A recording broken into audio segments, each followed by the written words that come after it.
What is up, everyone? Jonathan here with the Venue RX, and today we have a special guest. We have Jen Taylor, and we are going to be talking about some of the most important parts of your business, although they may be the least sexy. And so I'm pumped about this topic. And without further ado, I'd like to welcome you, Jen. Thank you so much for being here. Well, thank you for having me, Jonathan.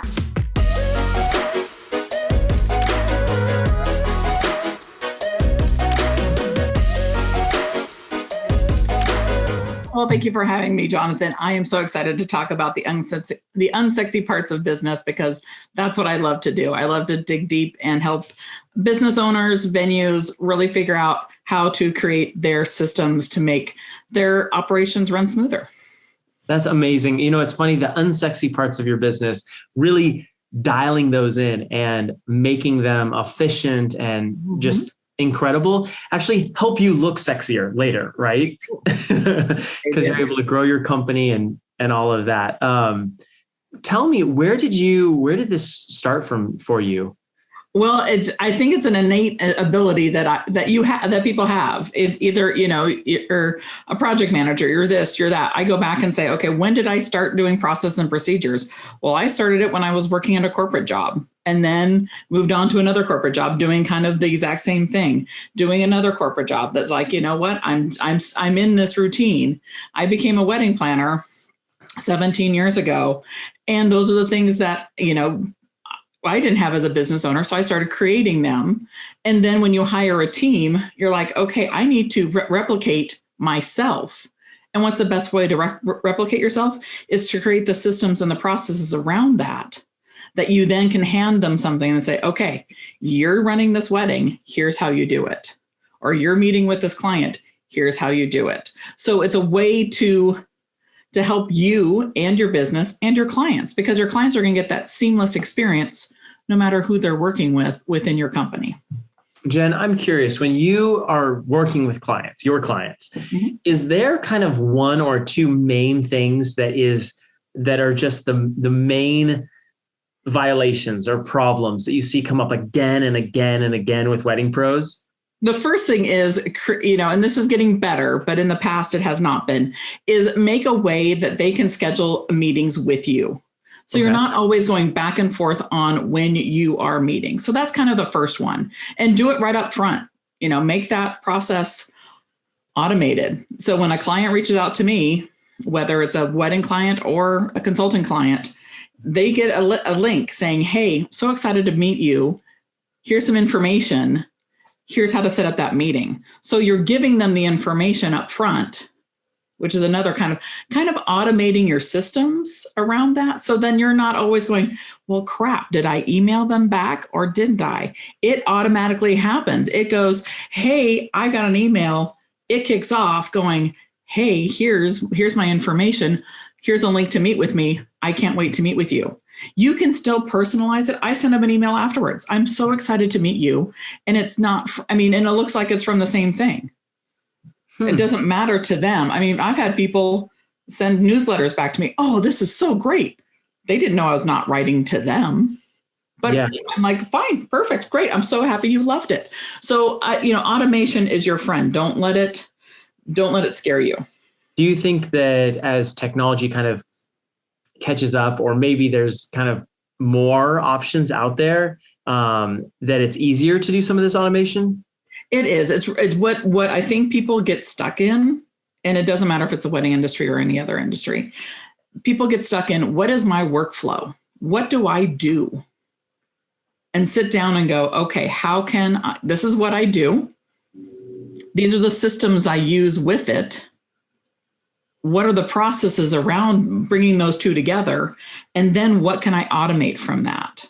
And, creating that, client onboarding workflow is invaluable, because you're having that contact with them instantaneously as soon as they go to your website and fill out your contact form. It's there.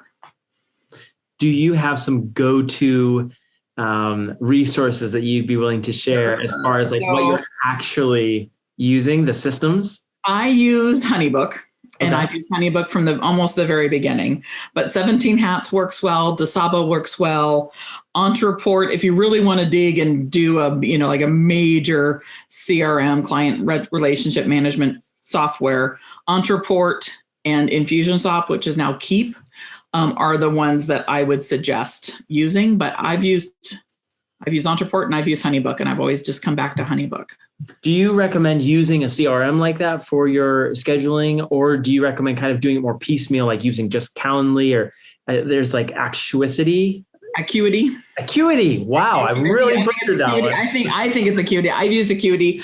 I love it. I love Acuity. And and Calendly and TimeTrade and all of that. If you are using I like using something that's all together, because then everything's in one spot. Even though your calendar, it hooks up to your Google Calendar. So whatever you want to use it. I'm not going to say use one over the other, because it's really just what's the ease of use for the person. And if it's Acuity, and what I like about Acuity is that you can take payments through that. So if you have something that is just a one-off, or something that, whatever it is, then you can say, hey, here's that. They can pay for it. And if it's attached to something to meet with you, then they can set up that meeting. If you're just using it for something else, I would use TimeTrade or Calendly, or look at whatever. A lot of people are using DeSabo. A lot of people are using 17 Hats. Not sure if there's a calendar linked to that. So if they don't, then use the other two. But with HoneyBook, they have that. So I just put everything into one. Jen, I'm going to play the devil's advocate here. Yeah. I can imagine someone listening to this right now. They're listening. Maybe they're a bit older, and they're using that as an excuse for not using technology. I can hear them saying, that tech stuff, it's kind of tricky and complicated. I would just rather, it's so much easier to do it the old fashioned way. I've got my planner here that I take copious notes in. Mm-hmm. I could just text them. What do you have to say about that? Well, I'm 50. So excuses are out of the way. I love it. Yes, there will be those people. There's some young people. There's some old. I'm dating a guy who is totally all about his planner. He has no technology skills whatsoever, none. And I'm like, you know what? We'll work on some of those things. Tolerate it for now. But you're getting older. Your clients aren't. Your clients want something that's super easy, something that they can do. And most of the time, probably not talk to you. They probably don't want to talk to you until they get there. It could be. They're like, I just want to text. And if you want to text, then that's great. That's one thing I've set up in my boundaries and my expectations with my clients is I can't text a wedding. I cannot plan a wedding via text. So if you start off that way, they're just going to text till the cows come home. And if you're like that, then that's great. I'm glad you have a better planning system than I did, because I'm like, I don't want you on my phone at all. But something like Calendly, something like TimeTrade is super easy. You probably do, if you have a Google Calendar, you're already set. All you have to do is just update your Google Calendar, and it's gone, and it runs it. It sees everything. It knows when you're having your downtime or your whatever. It's there. And it's probably the easiest thing to set up that would make your life so much easier. But yes, I am 50. I've been using this since I'm still old school in some ways, but this is the first thing that I'm like, you know what? I need to do this, because I can't stand the back and forth of what day. Mm-hmm. Because I'm full. So look at my calendar, fill it out. Go for it. I love that. And I think that, if anyone's listening to this, whether it's on the podcast or on YouTube, this is the last podcast that you should listen to here with Jen Taylor, where you are not going to have one of these efficiency tools. Find one, reach out to Jen, reach out to me. I'm happy to refer some as well, but absolutely. I think for wedding pros, especially now in the time period we are, where so many things are virtual, you're 100% right. Yep. It's huge. Okay. So we're talking about kind of some of this onboarding, and we're talking about onboarding clients, right? Mm-hmm. Yeah. What is the next step? I mean, can we continue using this technology? Because you talked about a CRM. Can you kind of explain more of how you're using CRMs to onboard clients? Yes. So this goes back to the same automation. So you've already set it. Let's just say you've set up your workflow. You're all set. You're like, okay, clients come. They fill out your form. They've set up a time to meet. You sent them the brochure via your workflow. You sent them a questionnaire via you can set up so much that can automatically go, or you go in the morning and say, okay, what do I need to do? Where are my clients at in the flow? What do I need to send them, or what's automatically already sent? Mm-hmm. I then follow up. So for me, there's still old school things I do. I have a sales tracker. I go in there, they come in, I write them, I put them in my Excel spreadsheet. Okay. Then it gives me the dollar amount, what they're thinking about spending, when their wedding date is, where are they getting married. But then it also tells me day 3, I've reached out to them. Here's the brochure. Here's a time to meet. Day 3, if I haven't heard back, an email goes automatically out to them. Hey, so excited to hear from you. I would love to meet. Here's the link to my calendar. Okay. They don't do it again. They get another one day 7. Same thing. Day 14, they get one last email, then they're out. So you're not you can let them go because you've reached out to them day 3, day 7, day 14. 2 weeks after they reached out to you, if they're not coming back to you, they may not. Mm-hmm. And same proposal. The proposal is the same thing. I meet with them via Zoom or in person, whatever. I send them a proposal. I tell them, I'm like, I'll probably send this to you within the next day. So as soon as that proposal gets sent, that calendar starts again, that timeline. Day 3, hey, just wondering if you got that proposal. So excited to be working with you. Please let me know if you have any questions. Day 7, hey, this is the last day the proposal is going to expire today. Please let me know if you'd like to extend. And then I usually do one more. I usually don't say, I'm like, hey, day 14, I might say, hey, just doing one last final reach out.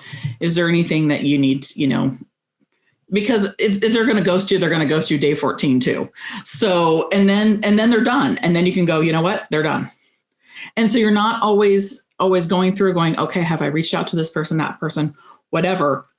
With Honeybook, with Dasaba, with 17 Hats, all of them, when they look at it, if they've, and then they for me, they see the payment schedule, the contract, and the scope of work.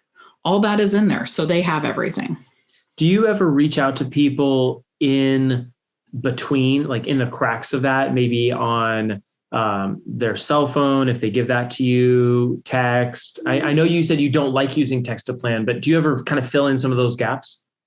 I might via email, but that's all via email anyway. So no, because I don't want to be, so I was never the one to be bugging them about that. Mm-hmm. If that's something that's in your system, then do it. If it's something that's worked for you, then do it. But for me, and then put that in your workflow. So if someone is taking over that part of it, they know, well, day 2 or day, 6, I reach out to them via text. So, that's really up to you on how somebody wants to run their business, with that. And there's no right and wrong. It's up to you guys. And so it seems like the whole point of this, though, is just to have those regular touch points. Because I know in my business before, sometimes when I don't follow up, mm-hmm. even if it's after the second time, sometimes the client just hasn't had a chance to look at the proposal yet. Yeah. Or they've opened it and they forwarded it to their fiance or something like that. And it's like, then it got lost somewhere. So they're not really out of my cycle, but then maybe sometimes I forget about following up after, maybe there's a day 21 or maybe a day, 27 or something to that effect where you do follow up, but I wouldn't give them a ton of, I wouldn't be doing a daily follow up with them. It's, it's too much, but those, maybe you follow up the 14 days and then you wait another 20, another 7 and then another 7. And if they don't get back to you within a month, then, then you're just chasing something, and it's not necessarily something that you need to be chasing. Do you find that changes when the wedding is a lot further out? Like, let's say someone reaches out right now for a 2023 wedding. And yeah, because then at that point, their timeline yesterday, and I'm like, I'm slowly backing away from it. So I told her, I said, at first I told her, I said, I'm not doing any weddings next year. She's like, well, it's 2022. I'm like, well, I'm not doing weddings in 2022 either. So, I would still, because they're reaching out to you. So they have an urgency of some sort. If they're reaching out to you, they know that you could be booked. Because believe me, you've now taken almost over 2 years of weddings are going to be crammed into a year and a half. Yeah. It's going to be just nuts. So they're so they're in the urgent, and you just have to capture that urgency. And they're going to reach out to you. And then if you send them a proposal and they don't reach out to you day 7, day 14, day 3, then, they might have moved on. That's when you might want to text on day 21, say, hey, I sent you a proposal. Did you get it? Mm-hmm. Or where's the status of it? But it's not necessarily, because you got to move on. And so, yeah, if you have to move on, then yeah, text is going to be better than anything else, but it's up to you on how you want to do your business. But yeah, and you can tell them, I mean, these are things that you can put in that email. Your proposal expires on this date. If I do not hear back from you, that date, your wedding date will be released. Got it. And that kind of creates that sense of urgency for them. So they see it and say, okay, I need to take action on this, or I'm going to. Yeah. I mean, it's true. I mean, even before all this, people would use that tactic. I'm like, oh God, people really? I mean, around here in the Seattle area, summer is fairly short. We've got so many nice days. And so it was always an urgency of like, okay, what are those dates that we're going to run into that are going to be super nice? And there's always a certain weekend, and there's always another certain weekend. So there's probably like 3 weekends that everybody wants because they know it's consistently nice. So you're fighting with that. Mm. And now we're fighting with who knows how many weddings crammed, packed into a year and a half. A year and a half pent up frustration of clients are going to come exploding out, and and then, so as a venue or as a photographer or planner, whatever, you set that this proposal ends, this proposal expires, and it might be the very top line in bold or in caps or in something. So they know like this is an urgent matter. You can't just flake us off. Got it. Do you think that as couples are reaching out now, and I'm not sure how it is in Seattle, but I know here in California, everyone's looking forward to kind of mid-June, where hypothetically things are going to be opening back up again. Do you find in your experience with your clients that couples are actually with these new options now that are opening, and maybe some of the venues that originally were closing down are kind of opening their doors again, and there's all this shifting? Do you find that people are harder to get a hold of because there's like so much movement and it's kind of overwhelming? It is. And we are still kind of in this limbo land up here. So I can't tell you what it's going to be like, because right now the county I'm in could go back to a phase 2. So that means that we're less of whatever. Mm-hmm. So we're in that limbo land of now. Before it was like a region. So if you were getting married in the metro, Seattle area, three different counties, we were all the same. Well, now each county now is going into different phases depending on what it looks like. So it's going to be tough for any of the Seattle clients going forward, where am I at? Because it depends. I mean, they could live in one county and it's fine, but they could get married in another county where it's not. Wow. So it could be where it becomes a crapshoot that we don't know about yet. So most of the people up here, they're looking to 2022. They're looking to 2023. They're not even looking at. So we've got now almost 2 years of wedding demand that we could be getting, because we're just now, our official wedding season starts the Saturday after 4th of July. That's when it's consistently nice. And it goes through roughly October-ish. And so we're getting to that point where people need to know. And if they're still in, if we're still in limbo land, then, they're like, forget it. I've scheduled, I've rescheduled my 2020 wedding to like July of 2021. Now they're probably looking at it going, don't know. We're just going to move it to 2022 and just be done with it. Got it. So, that's what's going on up. That's what I sense is going on up here is they're just, like this bride that's looking, it's a smaller venue, but she's like, screw it. I'm looking at 2022. When you work with venues or any of your coaching clients or the folks that you work with on the side as far as venues go, where are some incredible places for them to start when looking at automating their workflow? And now I'm not just talking about the client experience here, because obviously we are onboarding our clients, but there's employees, there's so many different parts of running a business. Would you start with this client piece in automation? Yes. Okay. Most of the time I sit down with my clients and we look at how they're onboarding their clients and how does that look like for them? And then we look at their entire process. Like, okay, you've onboarded them. Now what do you do?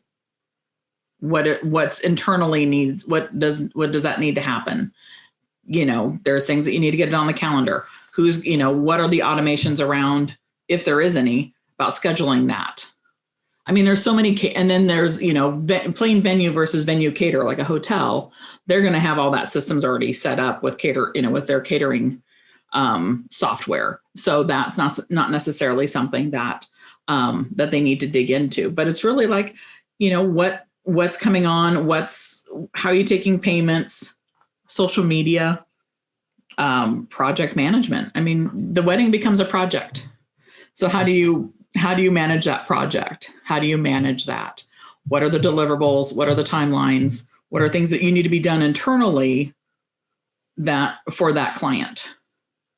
Where do you like putting that? Where do you like putting it? So I use for my clients, I use Aisle Planner. Okay. And I know some venues actually use Aisle Planner. So, but you can use Asana, you can do Trello, you can do whatever, anything, you can use an Excel spreadsheet. I use that for many years. Like, here's my Excel template of all the tasks that we need to do. Okay, here's the wedding date. And then it automatically fills out what those dates need to be for your project. So it's really, I think the project management side of it is probably the part that smaller venues may not get all the time. Got it. Oh, just because it's not as big of a project. Got it. But there's still things that need to happen. Like, you need to have it depends on what you have. Do you have tables and chairs that you're renting? What are the things that you have that you need to make sure that, is there an open house they need to be invited to? Is there a tasting that they need to be invited to? When do they need to pick out their caterer, if they need to pick out a caterer for your venue? When do you need to know the guest count if you're setting out the tables and chairs? When are they going to arrive? And then if do they have a planner or not, doesn't matter, but then you need to know the day of timeline. And then when do you communicate information you need to give back to the couple? Do you need to give them, hey, this is what we need? You've signed the contract. Great. I need your insurance information. I need whatever it just becomes part of the project. So that's where a workflow and a process and procedures come into play, because then you can say, okay, this is what we need for all of our weddings, no matter what. And then, okay, then you work on that timeline, that checklist, whatever it is, becomes part of that. And you can put that into your CRM. So you can send that saying, hey, here's what we need when. And then you can make that something that you can automate. Hey, please remember, you need to send us this. Got it. Are there some best practices around touching base with clients or even vendors around those workflow points that aren't getting done? Maybe a COI needs to be sent in, or it's always going to be that way. So that's why you need something, because you're not, if sometimes especially now, you're going to be bombarded with clients. Mm-hmm. I would take a page out of the, so I did a lot of weddings in Hawaii. So they're doing weddings 24, not 24/7, but 360, 60 days out of the year. Let's just give them 5 days off. So they have, who knows how many clients with them. They could have 360, they can have double that, they can have triple that, depending on their venue size. Mm-hmm. So what are they needing, and what do they need? What do you need from the clients? Mm-hmm. They need to know guest count. They need to know how you want the room set up. They need to know what food you've chosen. They need to know insurance information. They need to know my insurance information or the vendor's insurance information. Yep. Things like that. So when as a venue, when do you need that, or do you need that? So then that's something that goes on that list that you say, okay, I need to make sure. And it tickles you too. It's not even just tickling the client. It's going, hey, remember, you need this. You need to get this information if you don't already have it. And if you do, you can say, I have it and it's here. And then it's a matter of storing that information. So that's what's great about something like Aisle Planner, or even DeSabo, or 17 Hats, or, even, Honeybook. You can store their information there. So you can go back and look at that client going, okay, I've got all this. I can check all of this out. I'm good. Now I'm ready for the event to start. So what does that event timeline look like? Jen, I wanted to go back real quick and ask you about something that we were talking about at the beginning with, the whole client onboarding. At what point, what would you do with some of those lost contacts? Because you just want to, you can keep them, because you know what? They may want to come back for anniversary, for whatever. So are there some questions that could be asked, like even in a text or an email, to kind of help guide? Because every client is an opportunity to kind of get feedback about your company, right? Mm-hmm, mm-hmm. Yeah. If you don't hear back from them, or if, you can always come back to them with a questionnaire saying, you know what? Yeah, I noticed that you did not choose us. Shocker, or not. And I would love to get some feedback on why. And then those list of questions are like, was it price point? Was it venue aesthetics? Was it timing? Because maybe you're not open as long as they want you to be open, or maybe you're not open early enough for them. I think those are pricing, venue, aesthetics, and timing are probably the biggest things. Mm-hmm. And then after that, there are, of course, the ones that maybe just are not ready to make a decision. Yeah. Right. And then you can say, if it's none of these and you're not ready to make a decision, may I put you on an email, and then maybe there's an email list, or maybe there's something you have that you can send out ticklers saying, hey, there's things that, venues can do, use a mailing list. Mm-hmm. Don't use, a mailing list for your couples and for future potential couples.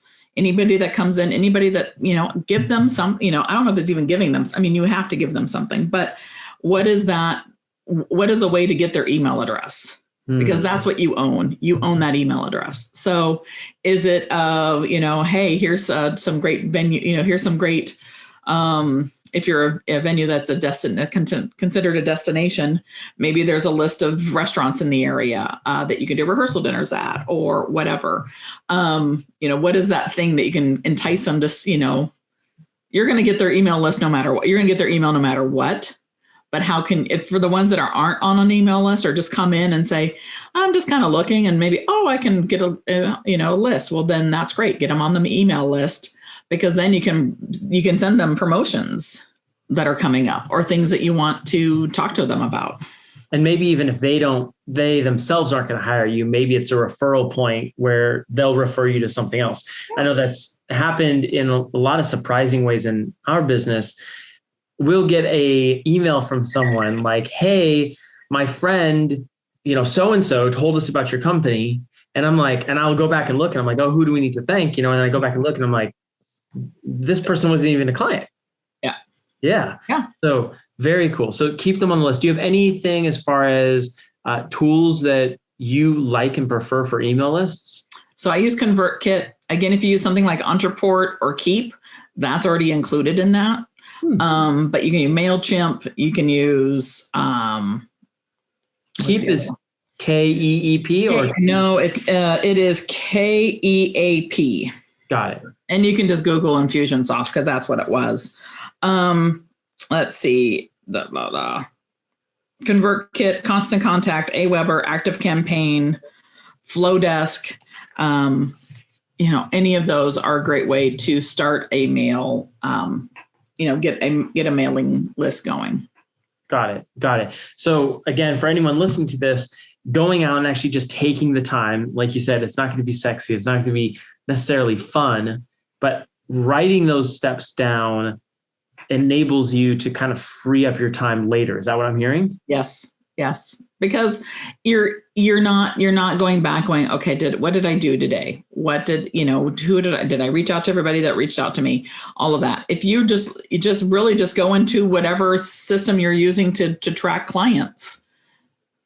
As I said, it could be, I started off as an Excel spreadsheet. I mean, literally that's what I did. So every morning I came into the office, I looked at my Excel spreadsheet saying, okay, who do I need to reach out to today? Now it's now it's automated.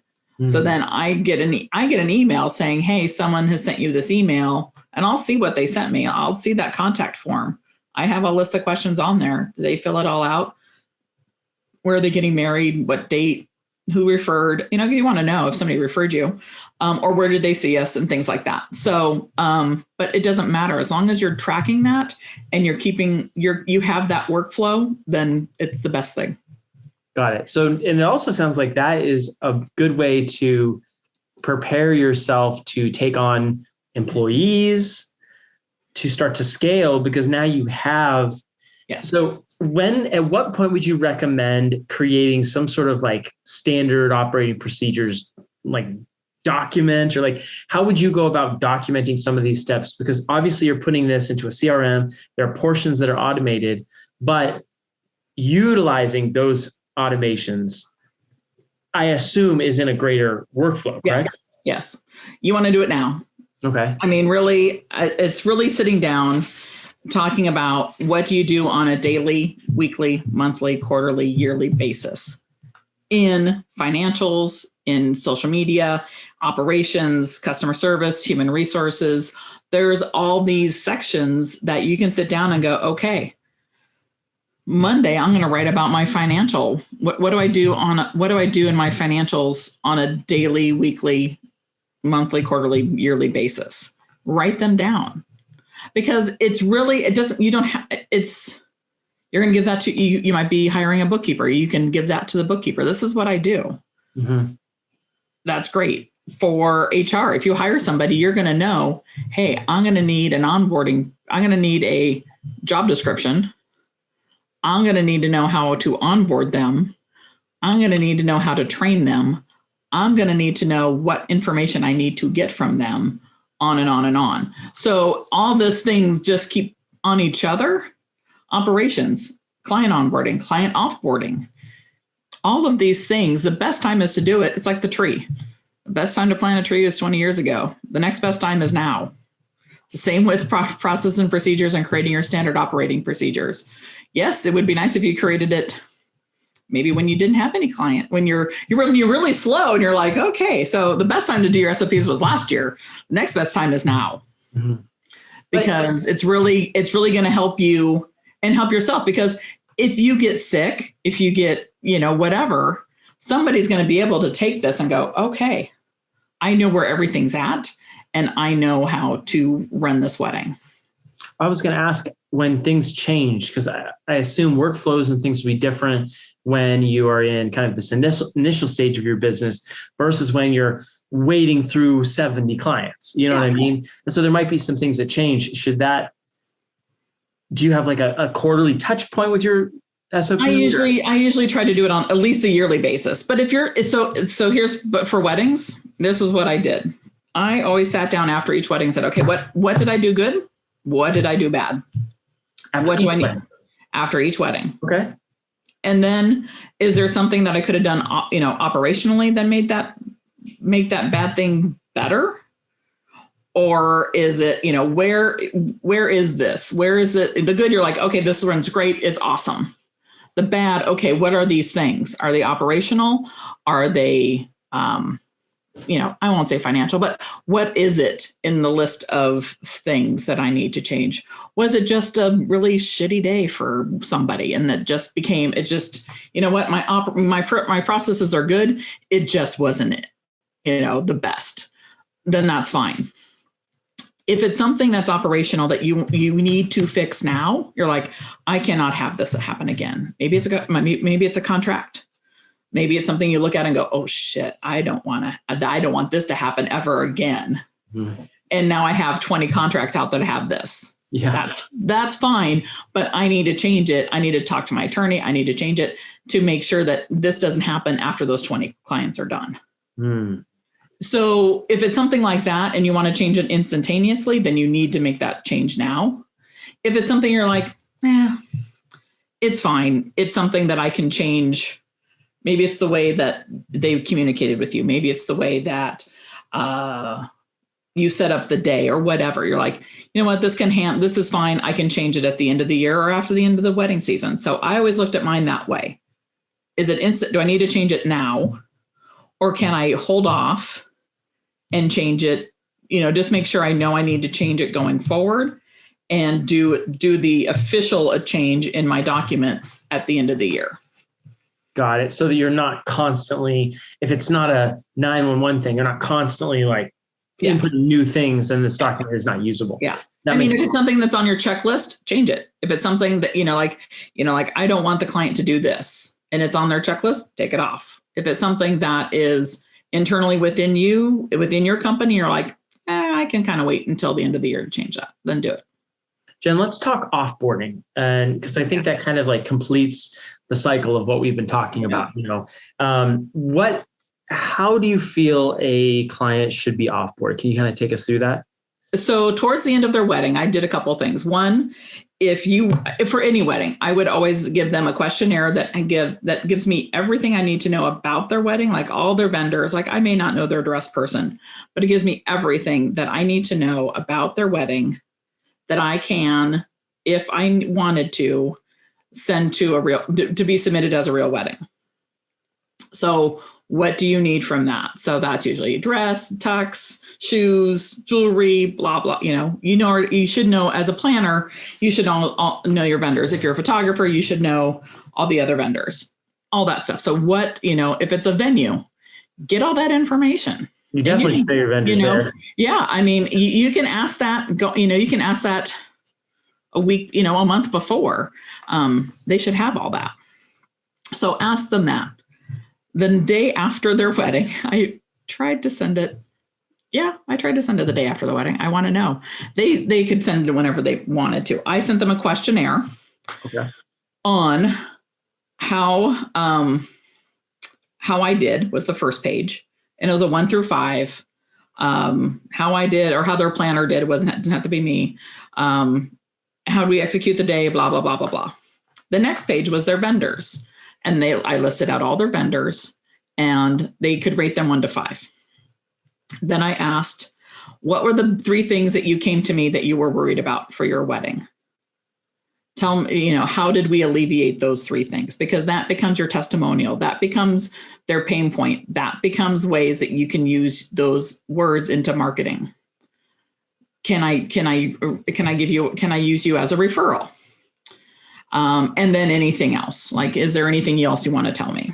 So that goes out to them. And then at one point I actually gave them, because that's hard to get back sometimes. So I gave them a $25 gift card I let them circle or mark where they'd want that gift card from. So they could do Nordstrom's, they can do, a local garden store around here, a winery, whatever they wanted, they got a gift card for that. Because that gave them the incentive to send it back. You can do a referral fee. So if they say, you can let them know, hey, I do offer a referral fee, and let them know what that is. And then that might not be something that you send right away. That might be something you send back, you let them know later. So It's up to you. At first I was doing the questionnaire right away. I think I might have waited a week, let them kind of simmer down. Week, they get that. Next week, they get the referral information. And then, then you're just letting them know that you're available for, let them know what you do. Baby showers, anniversaries, things like that. Keep them abreast of what you can do for them going forward. You're keeping them kind of as a warm lead rather than. Oh, yeah. Yeah, totally. That makes a lot of sense. Yeah. I'm like, for me, it's like, if you gave me, if you send a referral my way and they booked with me, they got like $250 to $500, depending on what they booked. So it's a big deal. Yeah. And it's something for them that they probably definitely want to know about. And a lot of times people are getting like engaged together, married around similar times, yes, or at least planning. Yeah. So, yeah, and I'll go back to the onboarding. Surprise and delight them. We gave our clients a box, and depending on if they signed with us full service, or even just our month of planning, whatever, day of coordinator, whatever we want to call it, they had a package. So everybody got the same package to begin with, and it had a water bottle, and it had a notebook, it had some chocolates, and then if you were the next step up, you got another box. And then if you were the big kahuna, then you got a final box. And so, so it gives them a little something to say, hey, it gave them like something they felt special about. So it doesn't have to be a box full of goodies. It could be, just something that, hey, thanks so much for signing with us. We're super excited for your wedding. We can't wait to get started. And that was done in the beginning. And so then they get that first box, and then we scheduled the other two boxes depending on when they were getting married and what package they were. They would get that middle box halfway through our planning session, and that last box maybe the month before. So, and then at the end, as I said, we thought about doing something at the end, and we could never decide what we wanted to do. It was always just like, what do we do? And we're like, I don't know. And we just kind of didn't do anything. But giving them a referral fee was always something that they liked. That's really cool. Because then it allows each one of them to go out and be your advocates and, yes, bring people back. Well, Jen, thank you. I really appreciate you coming on the show today. Yeah. This whole process, I think more people need to spend time on. And I think we hear about it and we like, oh yeah, I've heard of Calendly, or, oh, I've heard of, the different systems out there. I know I need to start my mail list, but you're totally right. The best time was 20 years ago or a year ago, 2 years ago. And, the second best time is now. So yes, getting it done. Thank you for coming on and sharing your wisdom. Where can people find out more about you if they're interested in hiring you? Out to me? Yeah, they can go to jentaylorconsulting.com, and Instagram, Facebook, and all that are all the same. So Jen Taylor Consulting. Jen Taylor Consulting. Yeah. Beautiful. Well, Jen, thank you again for being here. I really appreciate it. I enjoyed it.